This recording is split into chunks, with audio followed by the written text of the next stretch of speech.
Have this reboot become smarter than the smarties and tougher than the toughies? Actually, it was tougher than the toughies or smarter than the smarties. Is this a big deal, or have we now seen a new rewrite in history? Yes, I am, of course, talking about the Ducktales. This did I watch it? Oh, well, you better damn well I watched it. As one who grew up with the Disney cartoons, although you actually did, but to be fair, everyone, I only saw it in my home country language because, well, when you are as young at that age, you only see it as your country of origin. But that doesn't mean I haven't seen the English one. I saw that when I grew up. But I got beside the point. A while back, we heard the rumor that DuckTales were gonna get a reboot. It was true. And then eventually we got the cast. And I have to say, that was the most surprising cast of all. But finally, some positive changes. And now, the premiere movie has premiered, but the series itself will not continue until September, which actually, the September of 23rd to be exact, which actually will be the 20th anniversary of the DuckTales, so to speak. And this, so what do you say I dive? So this is a review and spoiler alert. If you haven't watched the DuckTale intro movie, do it right now because I will tell as much as I can about it. And this will probably be a long video, and maybe I'll say some own thoughts about it.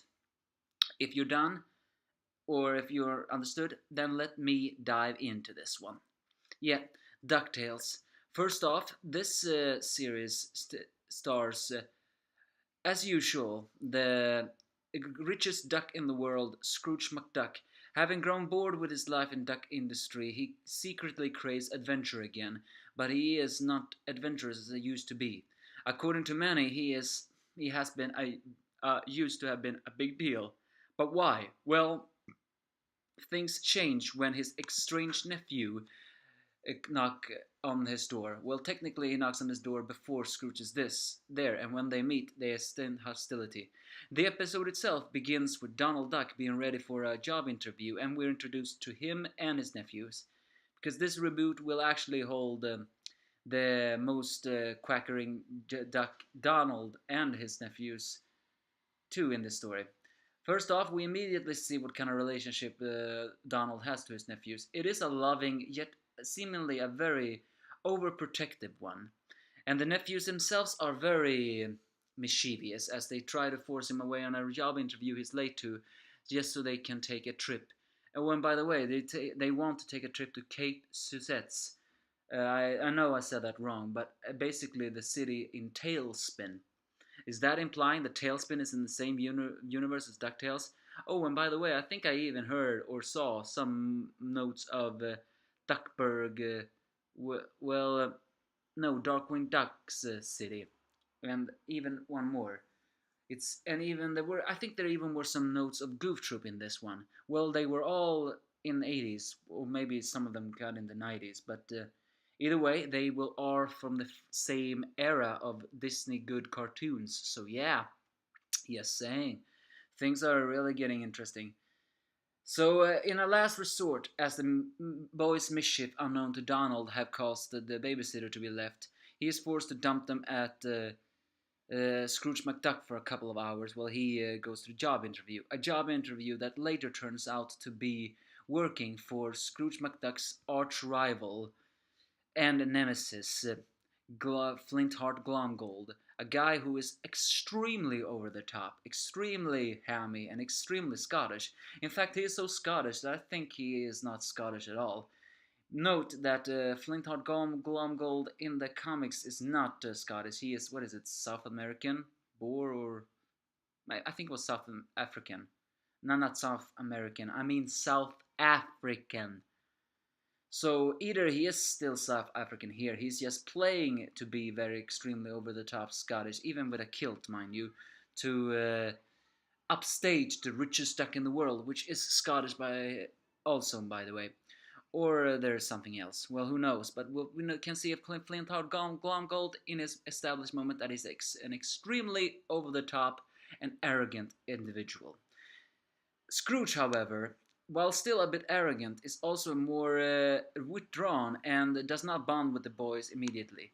Instead, even saying families is nothing but trouble, which greatly wounds the blue of the triplets called Dewey.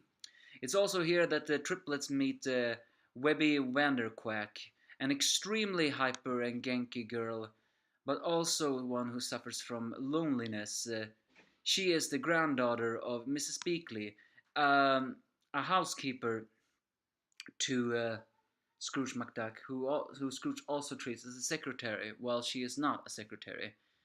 The boys and the girl quickly bond as she shows them Scrooge McDuck's garage, although she doesn't know it is a garage, and where eccentric things is, with a ghost that and a walking headless horseman and many things and a cursed sword. Luckily, Scrooge saves them from there. We're also introduced to Launchpad McQuack, everyone's favorite crasher, a guy who fly first and crash always. He is at first the chauffeur, and Scrooge McDuck doesn't seem to be comprehending that Launchpad is a pilot. Well, but we cannot forget that Launchpad's most obvious quirks is his extremely uh, gentle nature and his extremely crashaholic, you can see. Uh, that's basically the first half, because this movie is 1 hour. And after the boys and Webby help Scrooge defeat a gold-eating dragon that unknowingly, well, was unleashed when Scrooge, in an fit of anger, rang the bell when the other boys had already rang it 3 times. The boy Scrooge admits that he has been looking for trouble, and so everyone begins to take to an adventure to the lost city of Atlantis, where Donald and Flintheart Glomgold, together with some assassins, are going to, and they're quickly meeting up there. And the next of the half of the story is mostly about Dewey and Scrooge, as Dewey many tries to impress Scrooge, but Scrooge is indifferent to him. Dewey is the middle child of them all, so maybe he craves a little bit more recognition. Eventually, though, Donald meets up with Scrooge and with Flintheart. It turns out that Flintheart only hired Donald to get back at Scrooge and taking him hostage, showing that this Flintheart Glomgold while the original was also very ruthless, this one is exceedingly a little bit more crazy. It's here we also see that the relationship between Donald and Scrooge is even more frosty than we originally thought. For some reason, they used to be traveling companions.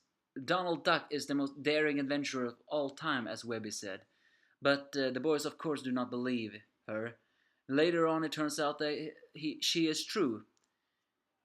Donald really were Scrooge's sidekick, but what made him quit as an adventurer and the sidekick of the richest duck? Something about the spear of Spanolia. Well, no, it wasn't something like that. Spear of something. Because we see a joke where Donald says, "This is a spear of Spanolia all over again." And Scrooge says, "I was not responsible for the spear," whatever it was. It's here that Dewey finally proves his worth and managed to get the real jewel of Atlantis, as the city of Atlantis is an up and down city. And also, the relationship between Dewey and Scrooge gets better, as we see that Dewey is the only duck Scrooge cannot name until the very end. Eventually, they get home, and while Donald still doesn't trust Scrooge completely, and while Scrooge still maybe not trusts Donald completely, he does admit that Scrooge can watch the kids. But it turns out that watching the kids turns into moving into Scrooge, as Dewey had rewind the houseboat, because Donald and the ducklings live in a houseboat, and since Donald has many notes from his sailor days, the boat explodes, and of course it's Dewey's fault. So Scrooge offers the great nephews and the nephew to move in with him, which they accept. But the story ends with a very big surprise. I say big surprise because this is something that has hardly ever been mentioned. Maybe sometimes in the comics, but rarely it has been. And it wasn't mentioned at all in the original. Dewey looks at the old painting where they first saw Donald and his adventure days with Scrooge. As he moves up a broken piece, he sees a lady girl in an aviator suit, and he can only say in great surprise, "Mom?" This one. I know I practically told the entire story, but now I'll talk a little bit about what I thought about it. Yes, this reboot was everything I craved. It had humor, it had action, it had a great voice cast. And yeah, this basically is a new reboot I will be content with. I have no problem with this. Is this better than the original? Well, technically, you can never say anything is better than original, but there were many things in this new one I liked better than the new one. Well, old one. What was first of all the triplets, the duck triplets, finally voiced by three different people. Well, maybe they were voiced by three different people in Quackpack, but this is actually the first and probably the one and only time the triplets are voiced by guys and not girls. Each Danny Pudi voices Huey, Ben Schwartz voices Dewey, and Bobby Moynihan voices Louie. That was the most skeptical things of all the cast, seeing that, well, the boys are 11 and 12, and these guys are not exactly in that age. But their voices are not annoying. No, no, no, their voices are not annoying at all. In fact, it's great. Uh, in essence, though, they do have similar voice volumes to them, but the triplets are all different. Huey is clearly an adventurous guy who mentions the Junior Woodchuck guidebook. Huey, as we said before, is most prominent in this first part, and someone who craves adventure and perhaps wanted to become like Scrooge. And Louis is clearly a more laid-back liar. In fact, there's a joke in this one where Webby meets them the first time when she asks, "Who's the evil triplet?" and both of the boys immediately point at Louis, which he just says, "Eh." And he is a little bit of a liar, as Webby not cannot lie to her grandma. Louis is the one who says lying is very efficient. So yeah, he seems to be a little bit more like the rascal one. And Webby, well, Webby is indeed also a new welcoming addition. The original Webby was an extremely girly one, but note, I have nothing against girly ones. In fact, I think that girly girls are extremely adorable. Not that I mean, I like tomboys too, but the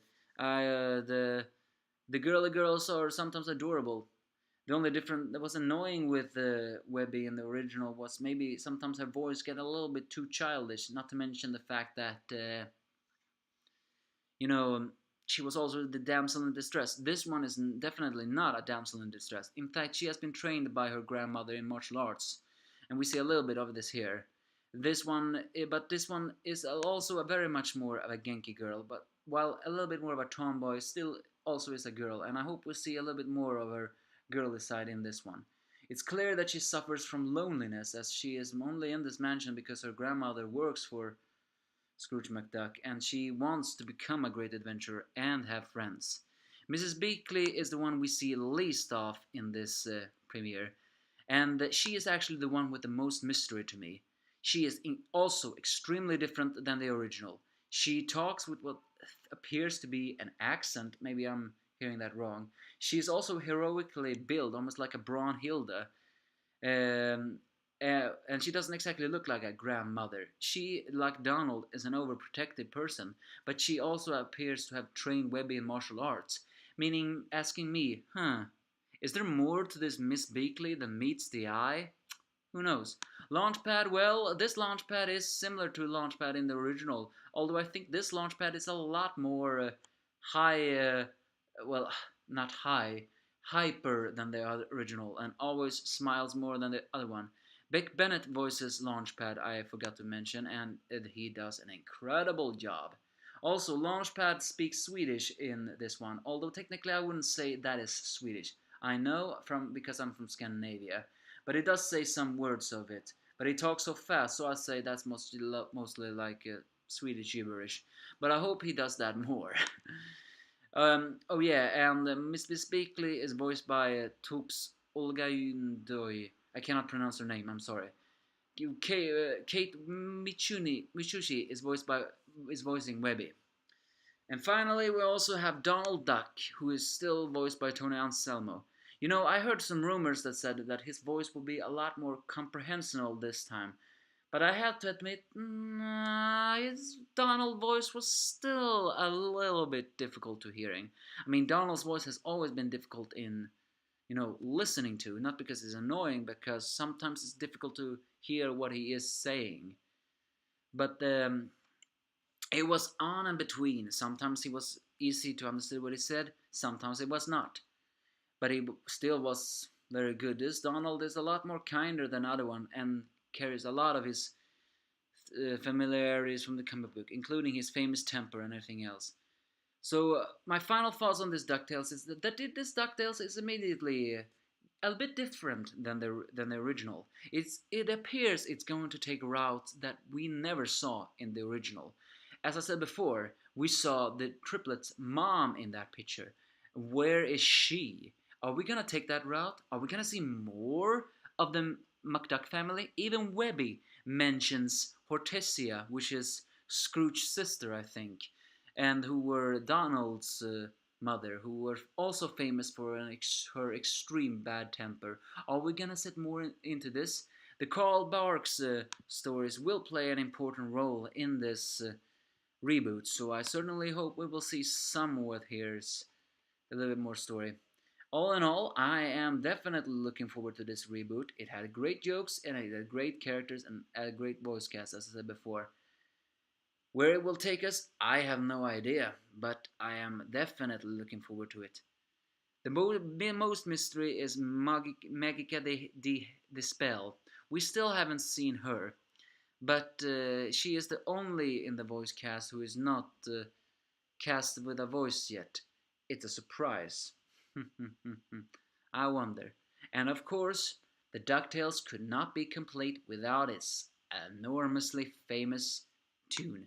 This time sung by, I think, an American Idol winner, Felicia Barton. I wonder how she feels about that. Well, we can all say it's a different remix, still extremely addicting listening to. Looking forward to more? Will this rewrite history? I don't know. It is, after all, DuckTales. Woohoo! Give me your thoughts if you have any.